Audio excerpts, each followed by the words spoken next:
زید بن ارقم رضی اللہ تعالیٰ عنہ فرمائی رسول اللہ صلی اللہ علیہ وسلم نے روایت کی کہ قال اصحاب رسول اللہ صلی اللہ علیہ وسلم ما هذه الاضاحی تپوسیو کو پیغمبرنا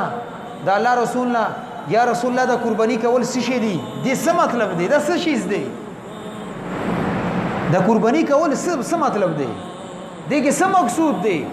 رسول الله صلی الله علیه وسلم تو فرمایلو قال سنت ابیکم ابراهیم دا د تاسو پلار ابراهیم علیه السلام سنت ته صحابه کرامو بیا تاسو کوي ما لنا فیها یا رسول الله دې کې موږ د پرسته دی دا الله رسول الله صلی الله علیه وسلم ورته فرمایلو بكل شعره حسنه هر وخت په بدل کې یو یو نیکی به تاسو کو الصوف چې دا وړې سو حکم دی چیله میخه غوا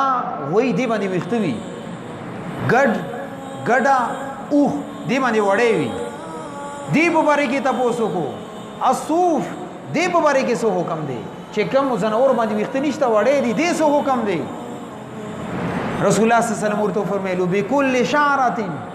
من الصوف حسنه دی هم دا حکم دی چې کوم ګډ یا اوه باندې کم وړې دي په بدل کې ورته یو وخت په بدل کې ورته نیکی ملوي دې فضیلت ته او بل روایت کې راغلی رسول الله صلی الله علیه وسلم فرمایي چې د اختر ورځ باندې د وینې تویدونه بل لوی عمل په دې سمکه مخ باندې نیکی اعتبار سره نشته او به دا فرمایلو چې کم زنور انسان زبا کی د دې کتره د سمکه ته نوې رسیدلی الله رب العزت ټول ګناونه معاف او بل روایت کې راغلی حضرت فاطمه رضی الله تعالی عنها فرمایي اے فاطمه زمالور کله چې زناور ته سبقې غي سره خوا کې ودرېګا نيشه لاله بیا په کار دی مخامخ ور سره ودرېږي ولی ستاد زناور د زبې پهلا کتره چې اسمه کې ته نوې رسیدلی الله پاک ټول ګناونه معاف حضرت فاطمه رضی الله تعالی عنها تاسو کو یا رسول الله دا صرف زموږ اهل بیت لپاره دی رسول الله صلی الله علیه وسلم فرمایلو نا بل لنا وللمسلمین دا موږ د لپاره هم بلکې ټول امت مسلمه د لپاره دی چې څوک دا قرباني کې غته بد اجر ملوي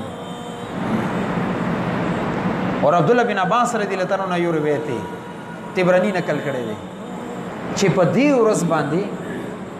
د الله په نس باندې لوی عمل د قرباني کول دی الا هم مگر یو عمل شتا چې کم سړی چا سره کته تعلقي کړي غ سره خبري شروع کی دا د قرباني نه هم لوی عمل دی اسلام ماته دا درس را کړی دی زبد نشته 20 منټ کې څه تاسو ته وایم ما چې د قرباني کم فضیل کتلی هغه کې درته دوم هم بیان نکړی دومره لوی فضیلت او بیا یو روایت کې راغلی دی چې کم سړی محض الله رضا د پر قرباني وکي محض الله رضا د پر بل سی مقصود نوی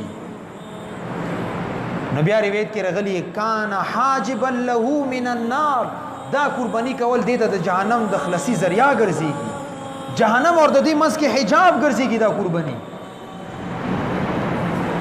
دومره لوی فضیلت او بیا دا راغلی چې رسول الله صلی الله علیه وسلم مدینه منوره کې لس کاله تیر کړی دي لس کاله مسلسل قرباني کړی دي یو کال هم قرباني نه دی پرې